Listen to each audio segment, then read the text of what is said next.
My name is Emmanuel Okafor. I am 87 years old. I was born in Enugu in the interior of Nigeria, in a region where the sun rises before you open your eyes, and where the elders still know things that no book will ever be able to properly explain.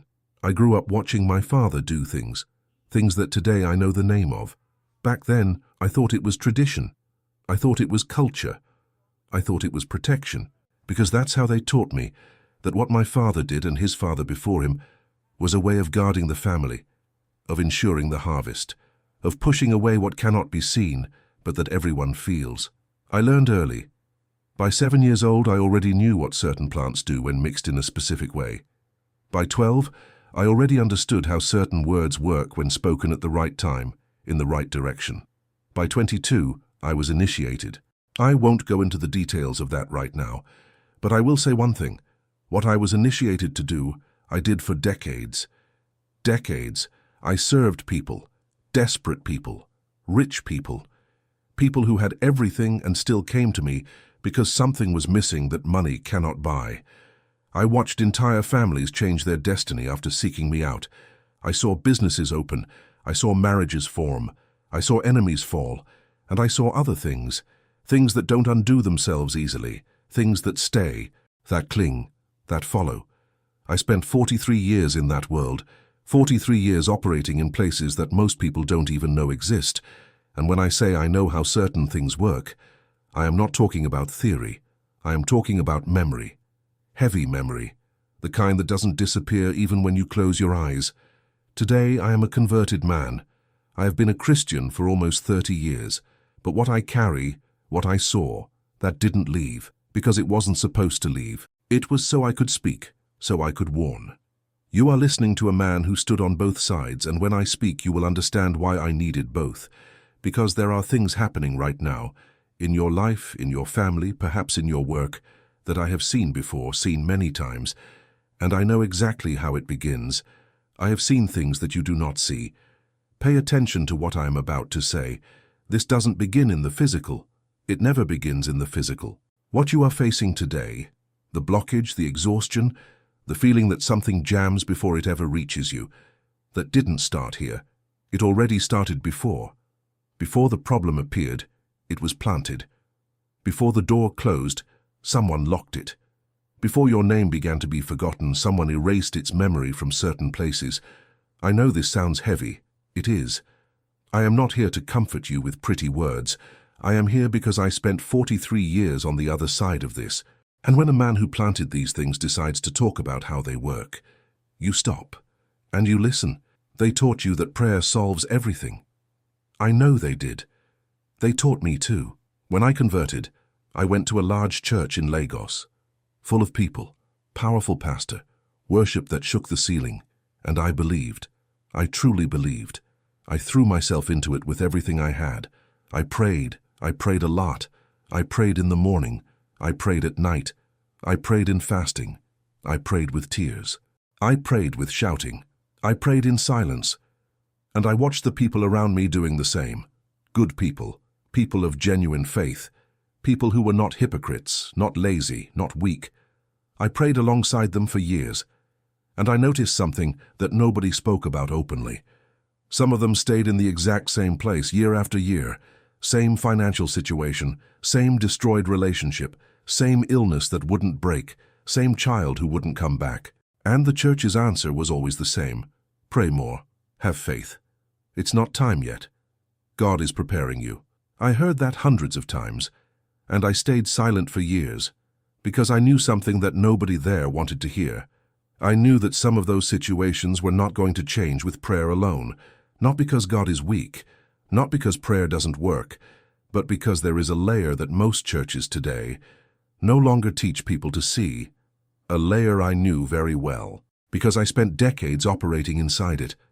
And when you can't see that layer, you pray on top of something that is still bound underneath. It's like watering a plant with a severed root. You water it every day, with dedication, with love, and the plant keeps wilting, because the problem is not the water, the problem is underneath, where you are not looking. This is not normal, repeating the same spiritual cycle for years with no exit, no movement, no breakthrough.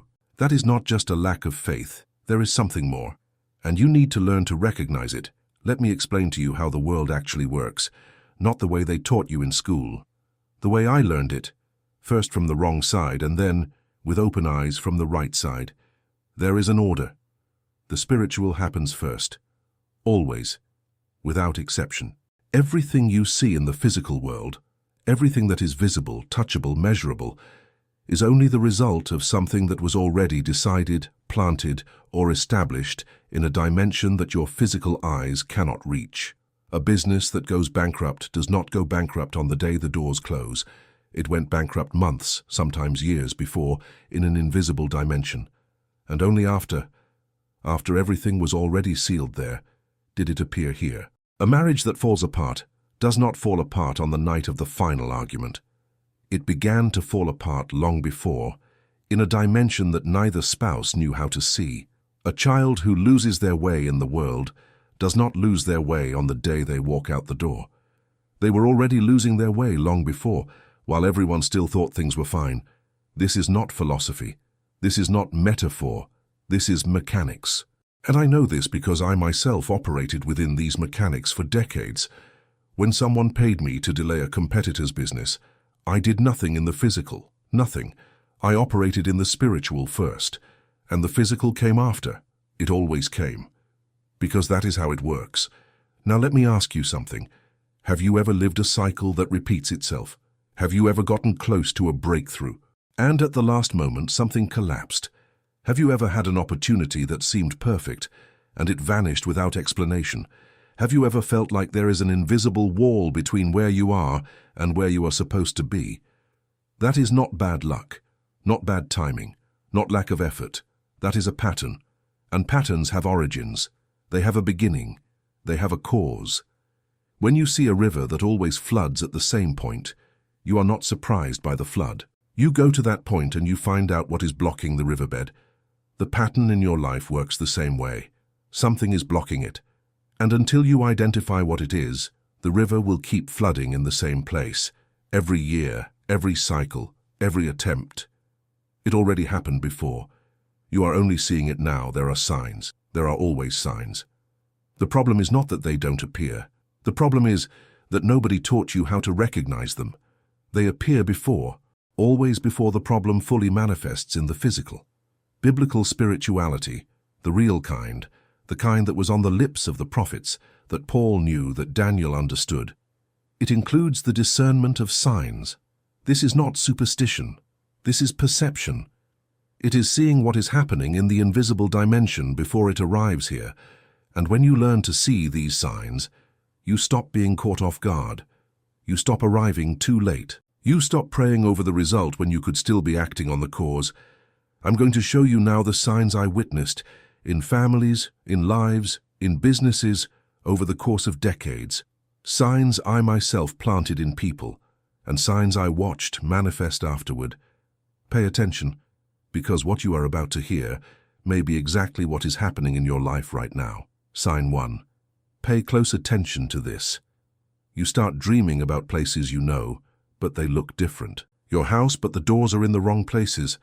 Your street, but the road leads nowhere. Your workplace, but you are lost inside it. You wake up and think, it was just a strange dream, but it is not. Dreams featuring familiar environments that are distorted are one of the clearest signs that something is being worked against your territory. From a spiritual standpoint, physical territory has a mirror. Your home, your business, your relationship, they all have a representation in the spiritual dimension. When someone works against you, the first thing that becomes distorted is that mirror, and you begin to see it in your dreams. Because during sleep your guard goes down, your spiritual perception opens, and you begin to see what is happening in the dimension that your physical eyes cannot reach. Many people wake up from this kind of dream and say a quick prayer and go on with their day. But they don't understand what they just saw. And what is not understood is not addressed. And what is not addressed keeps advancing. This has already started. Sign 2. Pay close attention to this as well. Things that used to work stop working, with no apparent reason. You did the same thing you always did, the same approach, the same dedication, the same method, and suddenly it no longer works. The client who always closed no longer closes. The business that was growing stalled. The relationship that was good went cold. You analyze everything. You review everything. You find no error. So you conclude, it must be the market. It must be the season. It must be timing. But it is not. When what used to work stops working without logical explanation, that is a sign of a blockage in the spiritual dimension.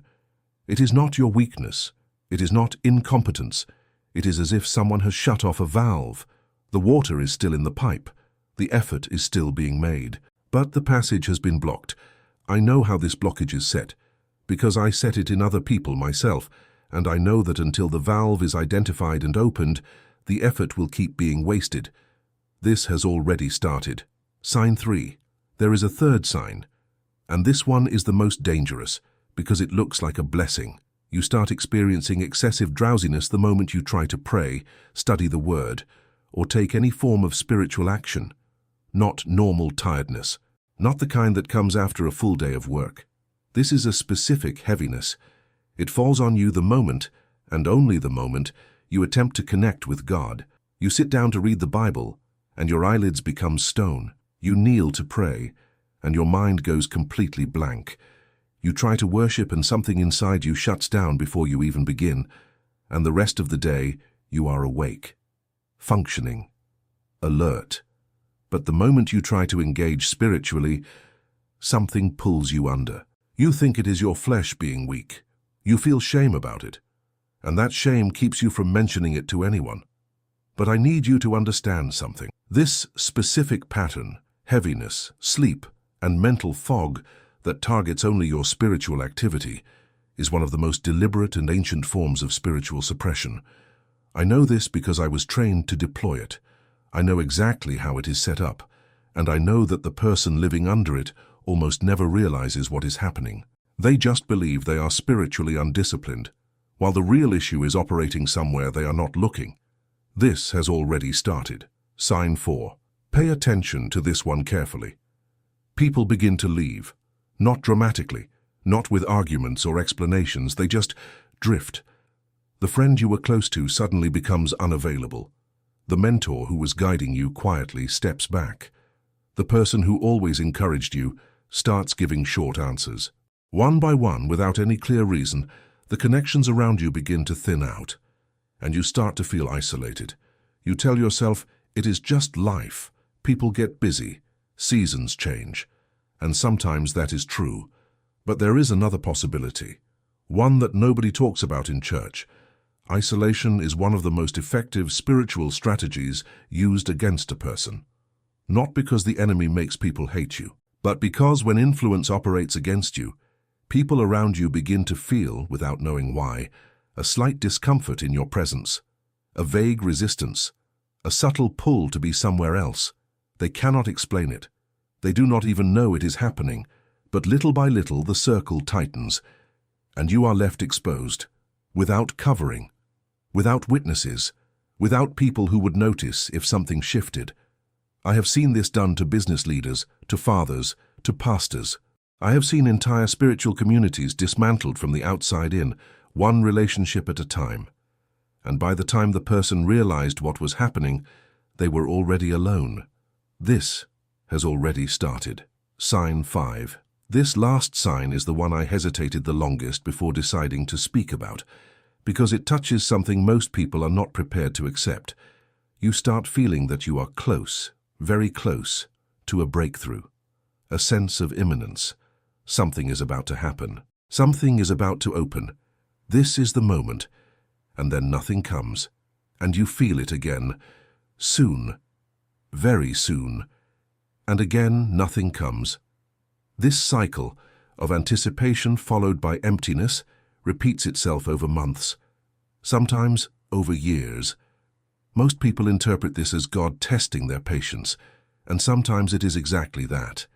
But there is another version of this feeling, one that I know well, because I created it. False imminence is a spiritual tactic used to exhaust faith. It works by feeding just enough hope to keep a person engaged, while consistently delivering nothing.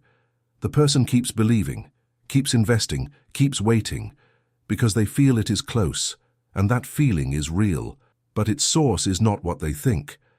What is actually happening is that their spiritual sensitivity is being redirected, not toward God's genuine movement, but toward a manufactured impression that keeps them in a permanent holding pattern, waiting, exhausted, but never arriving. If you have spent years feeling like your breakthrough is just around the corner, and it keeps not coming, that is not a sign of weak faith. That may be a sign of something else entirely. This has already started. I want to tell you about a man. His name was Kofi. He was a farmer, lived outside of Ibadan in southwestern Nigeria, on land his grandfather had worked before him. Good land, productive land, the kind of land that for 3 generations had always returned more than it received. Kofi was not a careless man. He was devout. He attended church every Sunday without exception. He gave his tithe. He prayed with his family at dinner. He was not a man who lived loosely or made foolish decisions. By every visible measure, Kofi was doing things right. And then, the land stopped producing. Not suddenly. That is important to understand. It happened slowly. The first season, the yield was lower than usual. He noted it but didn't worry. Every farmer has lean seasons. The second season, 2 of his workers left without giving proper notice. Within a month, he had to hire replacements who knew nothing about his specific land. The third season, the rains came late, then came too heavily. The timing was never right. During this same period, Kofi began to dream. He dreamed of his grandfather's land, but the fields were reversed. What had been fertile was now stone. What had been dry was now swamp. He woke from those dreams unsettled but said nothing. He prayed. He prayed consistently. He asked his pastor for anointing oil. He walked the perimeter of his land in prayer. He fasted twice. But the pattern continued. His oldest son, who had been preparing to take over part of the farm, announced he was leaving for the city. His wife began experiencing recurring headaches that no doctor could explain. A deal with a regional supplier that had been in place for 11 years quietly dissolved over a misunderstanding that neither side could fully trace. One by one, quietly, without drama. The signs were there, every single one of them. But nobody around Kofi was trained to see them as a connected pattern. His pastor saw individual problems. His family saw individual difficulties. Kofi himself saw individual setbacks. Nobody looked at all of it together and asked the only question that mattered. Why is everything moving in the same direction at the same time? I met Kofi in the 3rd year of this. He came to me not as a Christian seeking spiritual help. He came to me because a relative had told him about me, back when I was still operating in the old ways. And the moment he sat down across from me, I didn't need him to say a word. I recognized everything, because I had seen it built before. I had helped build things like it. I won't tell you the details of what had been done or by whom, but I will tell you this.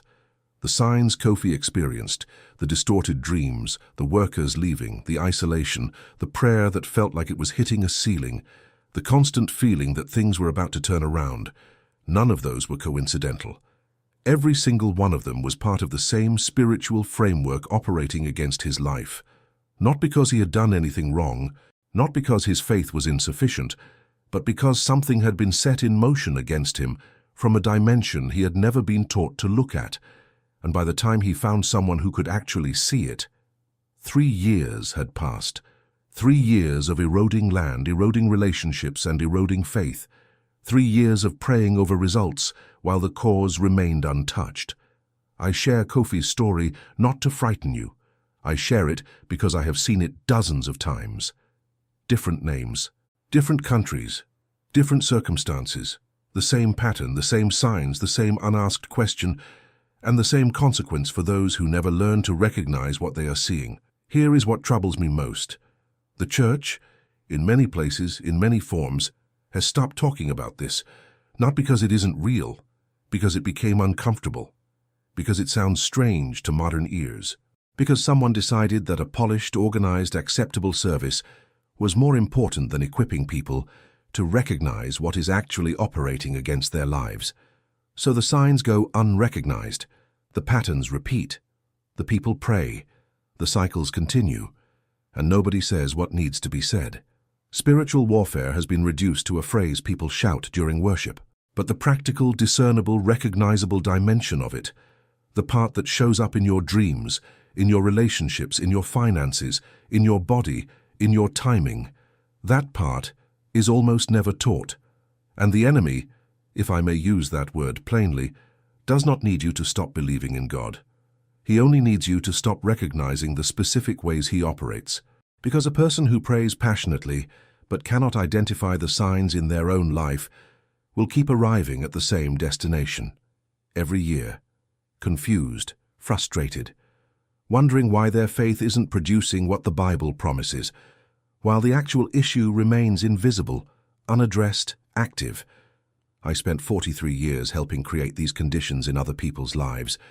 I know what it looks like from the inside. I know what it feels like to the person living under it. And I know how rarely it is correctly identified.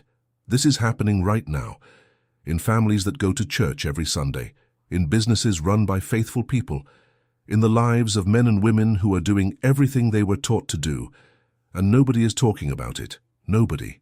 But I am talking about it, because I have seen both sides, and silence is no longer something I am willing to offer. Script. Part 2. The Biblical Narrator. What Emmanuel told you is not an opinion. It is not African folklore. It is not cultural tradition dressed up as spirituality. It is the exact mechanics that the Bible has been describing for thousands of years. And if you have never seen the connection between what you just heard and what is written in the Word of God, it is because nobody has ever read both of them to you at the same time. Today, I am going to do that.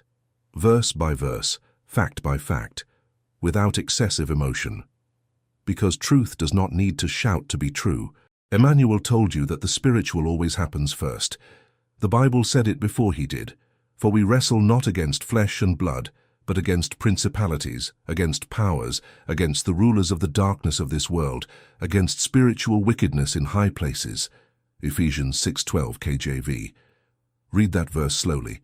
Not against flesh and blood, not against your employer, not against your spouse, not against the economy, against principalities, against powers, against the rulers of the darkness of this world. The Greek word used here for principalities is arch, meaning origin, beginning, first structure, which means the Bible explicitly confirms the existence of an organized, hierarchical, invisible structure that operates above the physical world. This is not poetry. This is a functional description of a spiritual reality.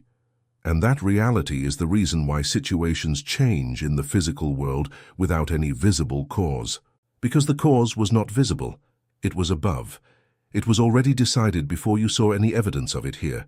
There is a title you need to understand. The Bible does not speak of a vague, abstract force. It names. It identifies. It describes with precision. Wherein in time past ye walked according to the course of this world, according to the prince of the power of the air, the spirit that now worketh in the children of disobedience. Ephesians 2:2 KJV. The prince of the power of the air. This title is not symbolic. It is a functional designation. A prince governs a territory in the air, meaning in the invisible dimension that surrounds and precedes the physical world. And this being does not work through the obvious. He works through the course of ordinary things, according to the course of this world, which means he operates through what appears normal, what appears natural, what appears to simply be life. The illness that won't break can look normal. The repeated failure can look normal. The slow isolation can look normal. But the fact that something looks normal does not make it natural, and that is precisely how the prince of the power of the air operates, in the ordinary, in the familiar, in what you have stopped questioning. He does not need a dramatic entrance. He only needs your assumption that everything you see has a physical explanation. That assumption is his most effective cover. This is where most teachings stop, and it is exactly where they should begin, because the Bible does not only speak of spiritual enemies, it speaks of legal rights. Neither give place to the devil. Ephesians 4:27 KJV. The word translated as place in this verse is the Greek word topos. Topos means a location, a space, a region, an occasion, an opportunity, a legally granted space. This verse is not saying the devil can go wherever he wants. It is saying that a place can be given to him, which implies a condition, a legal ground, a legal basis upon which an adverse spiritual authority can legitimately operate in your life or in your bloodline. Without legal ground, he has no right of access. With legal ground, he doesn't need an invitation. He enters by right. And this is precisely why some prayers produce no results, not because God does not hear, but because the legal ground has not been identified, has not been acknowledged, has not been closed. And as long as that legal ground remains open, the door remains open. No matter how many times you pray in front of it, you can pray with tears, with fasting, with faith that moves mountains, and the door will remain open. Because prayer alone does not close a legal case. You have to address the grounds of the case itself.